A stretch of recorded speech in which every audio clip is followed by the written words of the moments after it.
Can you guys hear me? Yes? Yep. Yes. Okay, are we ready to get going then? I apologize, but here we are. Yep, that was only 5 minutes. We're good. Not bad. Okay, well, I appreciate flexibility in allowing me to join virtually. I'd like to call to order the October 9th, 2025 West Fargo Library Board meeting. We'll first do a quick attendance. Robin. Present. Tony. Here. Tyler. Here. Sarah. Here. And I am here. Welcome. We'd like to approve, we're looking for an approval of the order of the agenda. Move to approve. And I'll second. Okay, we have a motion and a second. All those in favor say aye. Aye. Aye. Anyone opposed, same sign. Okay, order of agenda passes. Any public comments? No I don't. Okay, thank you. Next part, we are looking then for the approval of the consent agenda, which includes the approval of minutes from our September meeting and approval of financial reports. Move to approve the consent agenda. Second. I'll second. So we have a motion and a second of approving the consent agenda. All those in favor say aye. Aye. Aye. Any opposed, same sign. All right, consent agenda is approved. We're gonna first go to our old business, and we do have a look at the final budget approval. It is an action item. So Jenna, do you have any information? I know you linked pieces here for us. Do you want to go through anything specific? Sure. So at our last board meeting, we talked about that one change that that I was requesting to the preliminary budget that the board had approved, and that was moving some monies from the furniture line, furniture and equipment non-depreciated, into e-resources and books. And there was a memo in there describing that we had done that in proportion to the circulation statistics for each of those collections. Did the board have any questions about that move? Otherwise, also attached was the overview of the final budget, and I highlighted in there that small change. And if the board approves, we are just looking for an approval then of the final budget for fiscal year 2026. Are there any questions for Jenna around the proposed budget? I do have a question related, this is related more to print materials. I did see that Baker and Taylor is closing. It's big library news, right? And so It I is know big library. It is. And I know they're probably one of your bigger vendors. So they're not one of your bigger vendors? Okay. I was just wondering if that was going to impact any of your print materials at all, if you were switching vendors or anything like that. So. Alicia might know a little bit more since you work with our bills. I don't believe we go through Baker and Taylor for anything currently. Yeah. Yeah, so what Alicia is saying off the mic is Ingram is the other major vendor. And that's who, several years ago, we switched to Ingram as our major book vendor. And we've been working with them successfully for several years. So I guess we're ahead of the game, I guess, in making that switch. Say good move. Yeah, good move, I guess. What could happen, though, is because other libraries are going to be having to make that switch. Ingram is going to be serving all of the major public libraries then. So we could expect to see some delays in service because they're going to be onboarding a whole bunch of libraries to their services. So we could see some delays in service, but as we're already one of their clients and we're set up we should be okay. And then my other question is there any impact to your interlibrary loan service at all? Or would there be potentially, and would that impact your budget? With the Baker and Taylor? Well, not necessarily the Baker and Taylor, just in general. Currently, I don't anticipate any impacts to our interlibrary loan services. Of course, if there is any major changes to federal funding or state funding, then we could see some impacts. We pay for, a lot of our postage goes towards mailing books back and forth for interlibrary loan services. So if postage charges go up, which they do throughout the year, we could see some budgetary impacts there. Yeah, that's probably what we're looking at currently.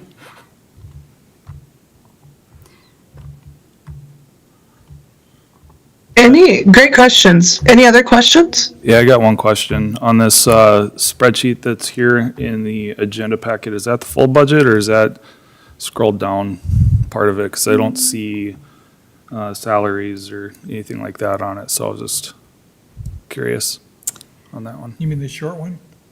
The, No, I'm talking the actual budget Oh, one okay. that's here. Okay. So like I see it on the final city budget book, but I just don't see it here, so I don't know if that was a screenshot and it was like scrolled down a bit or what. I was just trying to. Yeah, that must have been cropped off. That Okay. is all that's on here. Okay.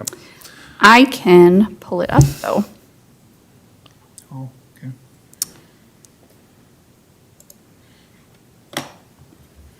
If you give me a second.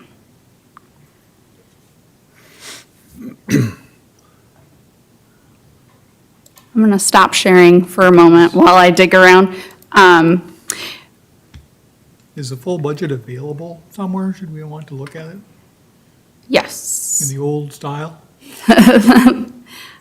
What do you mean by the old style? Well, more full than what you see on this budget summary that we're getting now. That you have in the 2025 library financials page. That's not the budget though. No, well, right. Oops.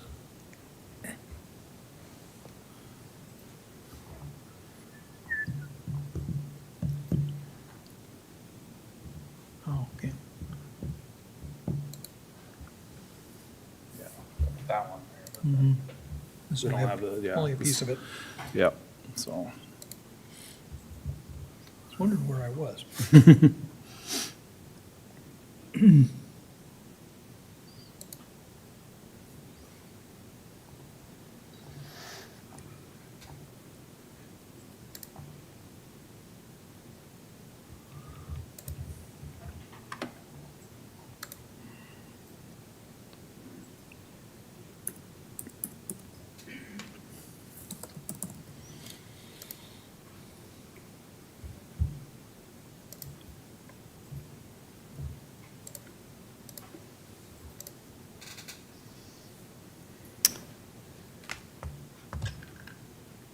Okay. There we go. Okay. Sorry, that was cropped off a little bit. Okay. Thanks for asking. Yeah. I was wondering the same thing. There we go. So, okay, thank you. Yeah, I just was seeing, didn't really seem like the numbers added up, what was shown versus the bottom line, so I Yeah, wanted to make sorry. sure, it's like, I know it's out there and stuff, but, I think when it Make was sure. converted to a PDF, some lines must have got cropped off. Sorry Yeah. about that. Excel's funny. So, okay, thank you. Yep, so it is unchanged, all of those lines from the preliminary budget, though. So Jenna, a quick question for you. So the year over year change down at the bottom, the total, the 7168, is that the same then on this? Yes. Okay. I could do the math in my head. How many mills are we appropriated? Are we given? So we, I know. I was just curious, because that's what we'll have to work with forevermore. the city is not talking in language of mills anymore following the legislation Okay. that happened in last session where the 3% property tax cap was put in place. So we're just talking in straight dollars to dollars because of that. Okay. Okay. So yes, we can back calculate those mills, but off the top of my head, I guess I don't know what that is. I don't have an answer for you, but I can get an answer for you. No problem. I was more so like, for example, on the 2025 September library financials, the property taxes, that's kind of that's kind of like the conversation that we'll have. We'll just say, we're appropriated this much in property taxes, and that's what our budget is for the year. Is that kind of how it'll work? The city as a whole can levy a certain amount for essentially the funding that they do levy, and then they spread it out across however, they allocate it out, however we can. So, I think in large part, it's roughly the same percentage or, Got it. in terms of just, if you're taking a pie from 2025 numbers and looking at the 2026, the percentages are going to be the same or pretty close, Okay. so.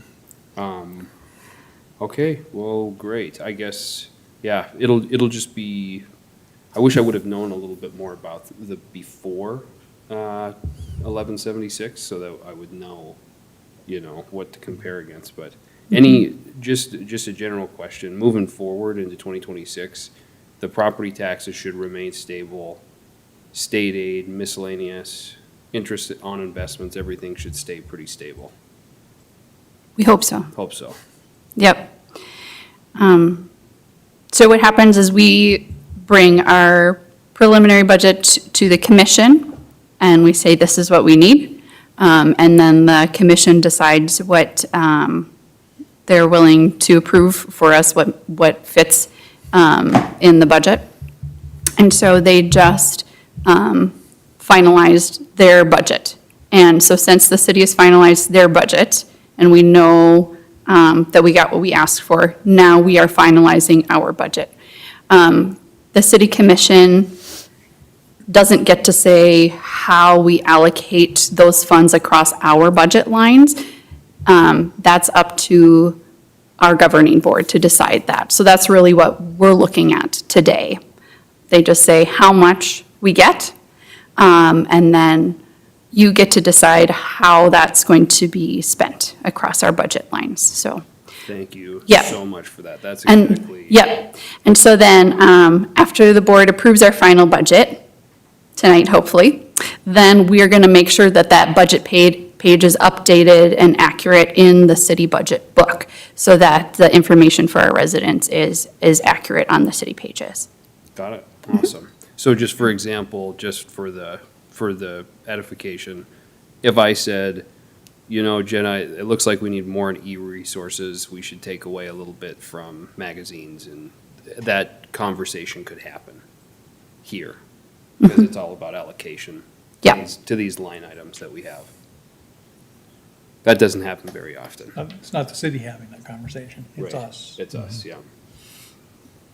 Great, okay, thank you so much. Now I'll just, I've always got a lot of questions at the beginning, and then, like next year, this time, I'll know how Yeah. it goes.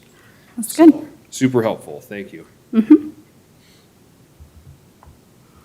I'd move to approve.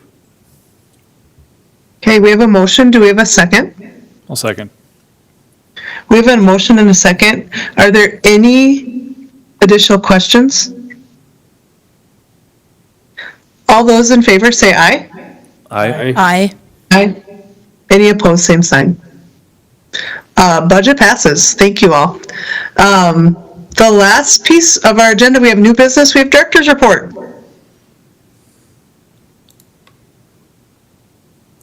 Thank you so much for passing that, board. All right. Director's report. So financially, again, we're doing great. We are 67% expended year-to-date. The satellite continues to do really well here at City Hall.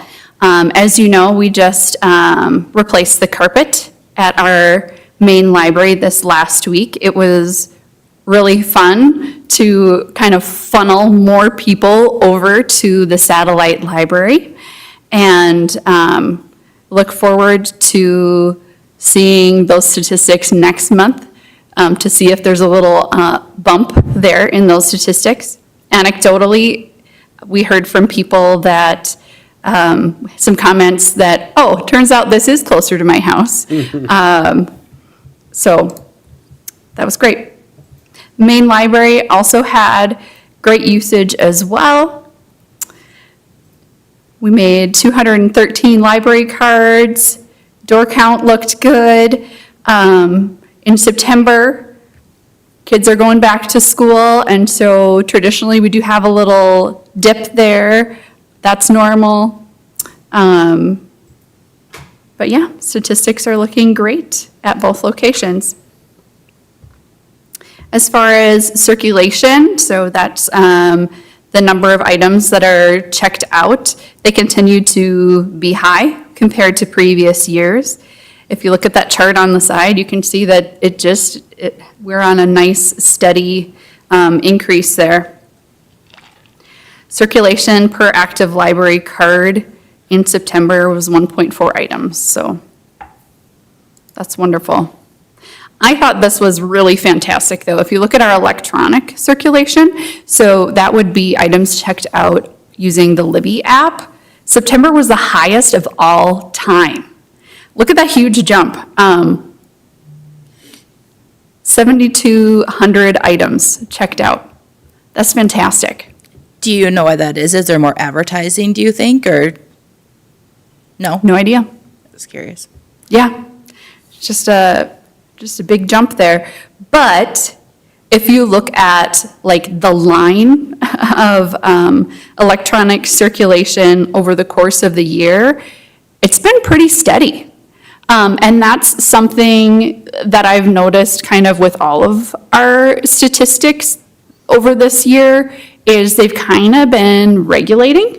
And this one, I would say in particular, really, yeah, March through now, it's been pretty steady. So that's fantastic. And do you still get your Libby through the State Library Consortium?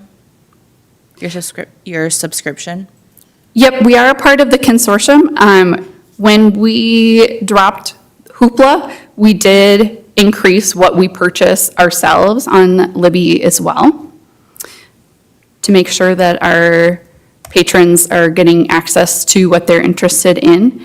I did have a lot of conversations just out in the community this week, and even in our department head meeting this week as well, talking to folks about making sure you're letting us know what it is you're actually interested in reading, doing those purchase requests so we can purchase what you're interested in. So I think like the proof is in the pudding here. We are purchasing what people want, both in physical items and in those electronic items. We pay really close attention to what people are looking for. So even if on Libby, we don't have something in the collection currently, if you mark that as something that you are watching for, we get a report on that, and we try to purchase those items. So Jenna, really quick question on that. Yeah. The more use that happens under the license, do you know, are there discounts that a library gets? The more volume? It is really, these contracts are really complicated. Each publisher is different. Each author is different. Sometimes you're purchasing a book for a set amount of time. Sometimes there's a certain amount of checkouts. Sometimes you're purchasing the title for forever. Oh, wow. They're all totally different.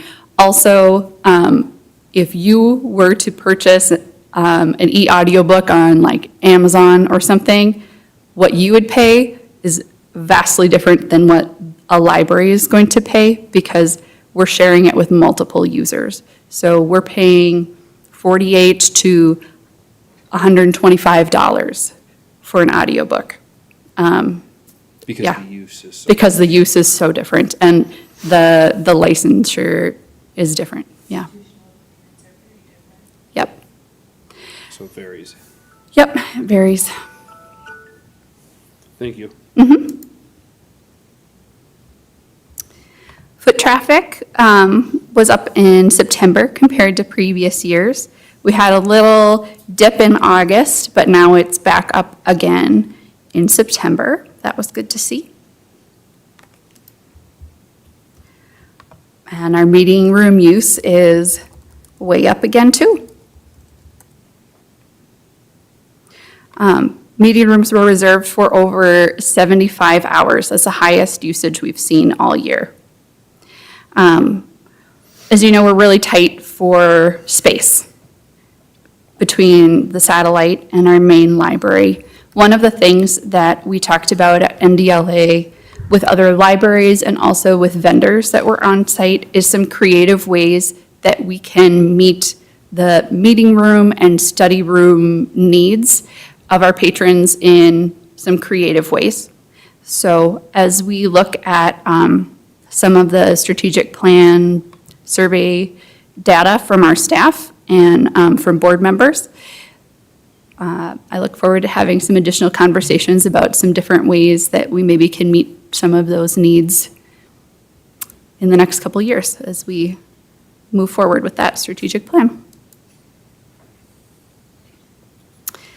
Carpet project. This is so exciting. The last 2 weeks have been absolutely crazy.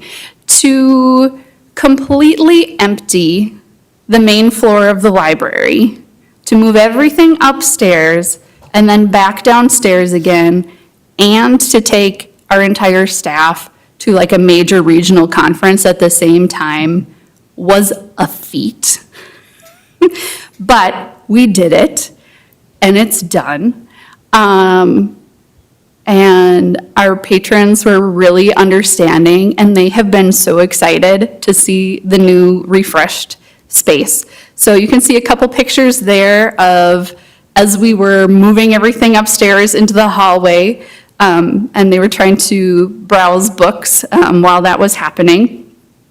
So that hallway upstairs was just filled with all of the children's books and picture books, chapter books. Staff worked really hard. They did an amazing job. Shout out to Bree, our collection development and technical services manager, who kind of spearheaded the movement of that collection. I know it's part of her job, but that's a huge undertaking, and she did fantastic work. Also, Alicia, our office manager, worked with the contractors. I was back and forth between the conference and also on site with the contractors too, and she was right next to me the whole time on top of communicating with those contractors and also physically moving items back and forth between locations. She did a ton of work. So thank you to everybody for that. It looks beautiful. This is what it was like empty. It was so strange. You can see the shadows of where the shelves used to be. We found 13 books underneath those bookshelves. Anything strange. No dead bodies. Pencils, bookmarks, and 13 books.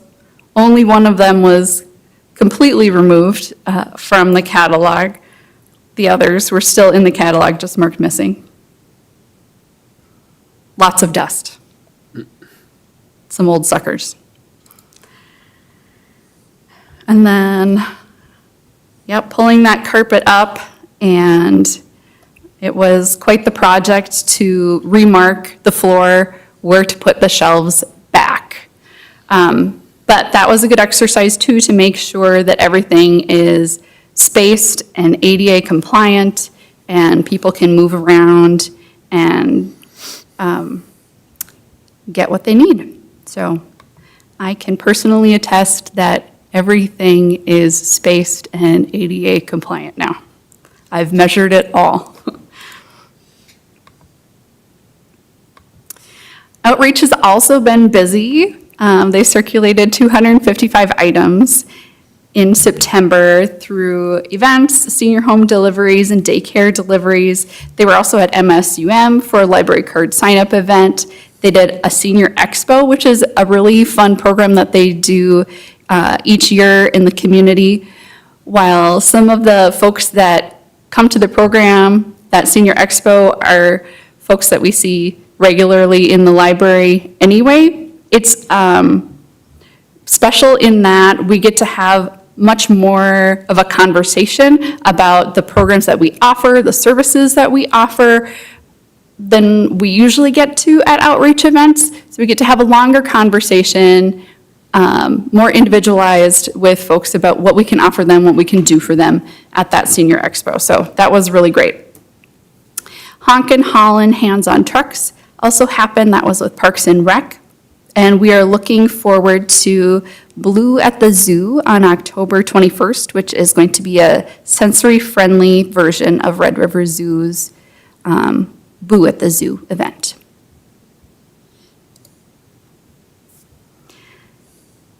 Youth Programs has been busy with great attendance at Story Time. They partnered with the Heritage Middle School for a fall reading challenge. I heard they had 800 students participating in that, which is just fantastic.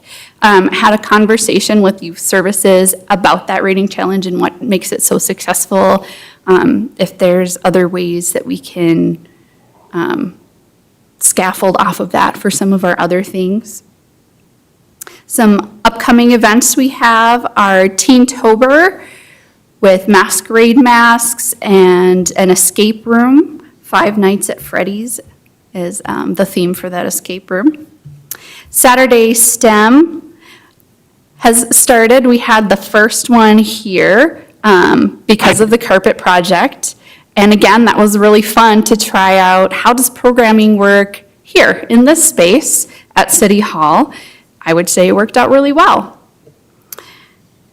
Teen Dungeons and Dragons is also returning in October. That's been super successful and popular. We're going to try a next level story time for kids in kindergarten through 3rd grade called Next Chapters Book Explorers. So because story time is so popular, we're going to try something for kids that are just a little bit older.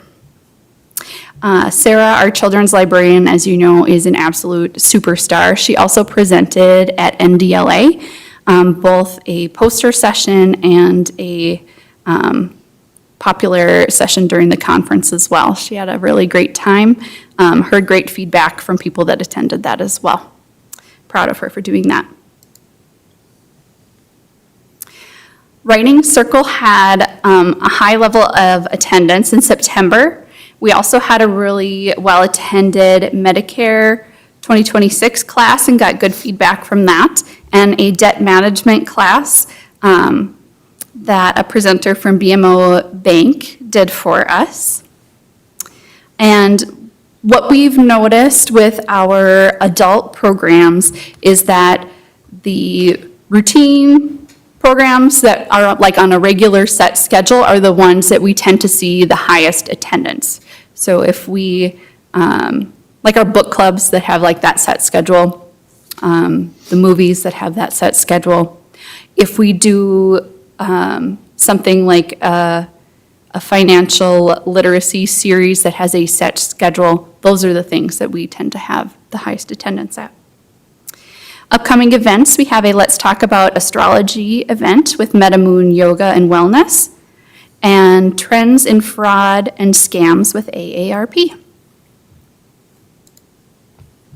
Jenna, quick question on the Yeah. Medicare class. Can you unpack that just a little bit more? What was involved and who presented on that?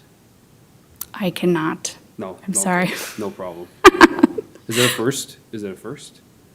Hmm? Is that a first time thing that a Medicare class was done for people? I think we had one last year as well. Okay, just kind of base level education, I'm sure.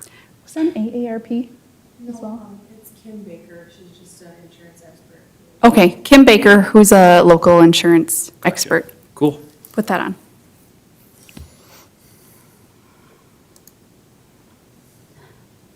We also just had One Book, One Community, which is a really wonderful program that's put on by academic, public, and specialty libraries and organizations in the community. This year, they brought in Lars Midding, and it was in celebration of the 250th anniversary of the Norwegian immigration to the area. So, as you can see, the room was packed at Concordia and had wonderful feedback from that. Almost all of the book clubs at West Fargo read and discussed that book, and the one that didn't requested to read and discuss it in the future, so. We have a 5-genre reading challenge going on right now. You can participate either on Beanstack, or you can participate on paper by just getting a bookmark and signing up in the library, and then we give you a sticker, like a spine label sticker for each genre that you read. Last year, we had 65 total readers. At the time that the slides were made, we had 65 readers signed up and participating. I think it's a lot more than that. I think it was over 80 last we checked. So that's a really popular challenge. It encourages you to read outside of your comfort zone.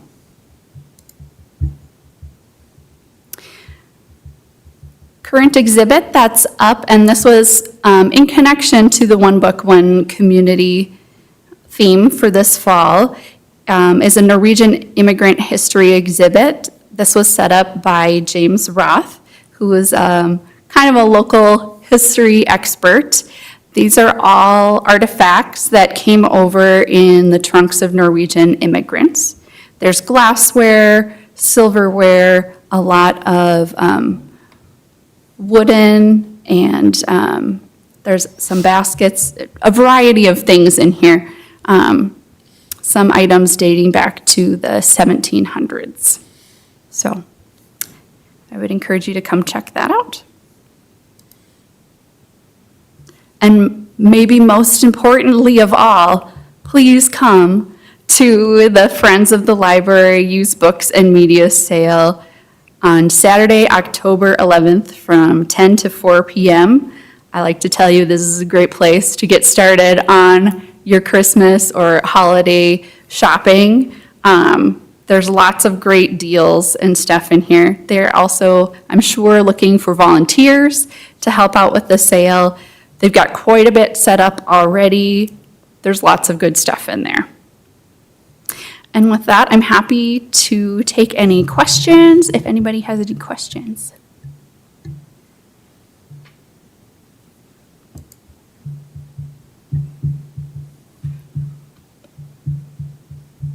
Okay, none from those in person? Okay, Jenna, thanks again. I enjoy the monthly updates and all of the great work that the library does, so thank you. That was our new business.